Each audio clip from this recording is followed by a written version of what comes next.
Exodus 33, 12 to 14.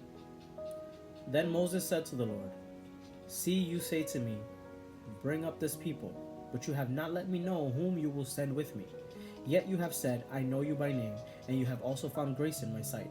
Now therefore, I pray, if I have found grace in your sight, show me now your way, that I may know you, and that I may find grace in your sight, and consider that this nation is your people."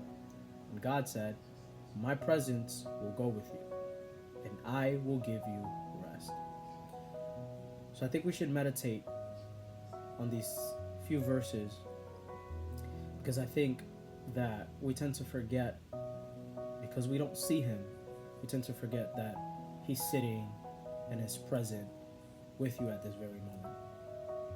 And so if you find yourself struggling, or you're pursuing prayer again, trying to draw closer to God, and you feel like you're going crazy because you're praying and you feel like God's not hearing me, I don't feel his presence here, I don't see him, this is frustrating. He promised to Moses his presence will be with him and he will give him rest. And he promises to be with us until the end of time. He's always with us.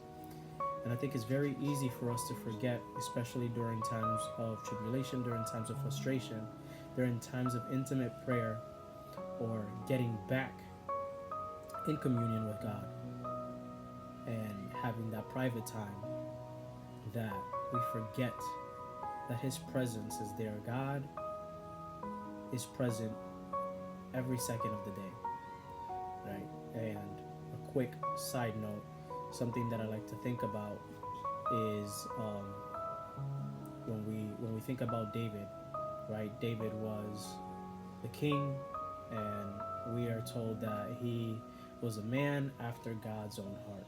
But we also know the atrocities and the sins that David committed in his earthly time here. However, that title never changed, even after his passing. But one thing that I always wrestled with is, if God had a very close relationship with David, that David was able to communicate back and forth and hear from the Lord, how is it that he thought that he was going to get away with killing Uriah, right? Putting him in the front line of battle so that way he can go lay up with his wife, right? Something so simple, yet we all do that on our day-to-day. We lose the fear of the Lord. We forget, right? You remember when growing up, your behavior would change or shift if you knew that your parents were lingering around, right? The nonsense that perhaps you thought you can get away with when they're not looking drastically changed when you knew that they were in the vicinity. And so I think we have to remember, and I like when praying, I like to remind God, remind me daily that you are watching me on a daily basis. Because if David had this communion and this back and forth relationship with God, and he somehow thought that he was going to get away with it and God was not going to know about it, right?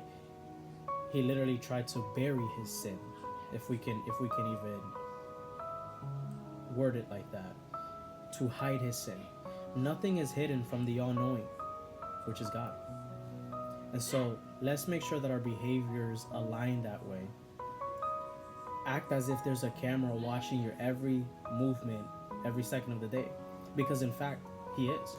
He's watching you sitting, watching this video at this very moment, and he has watched all of your actions from throughout the day.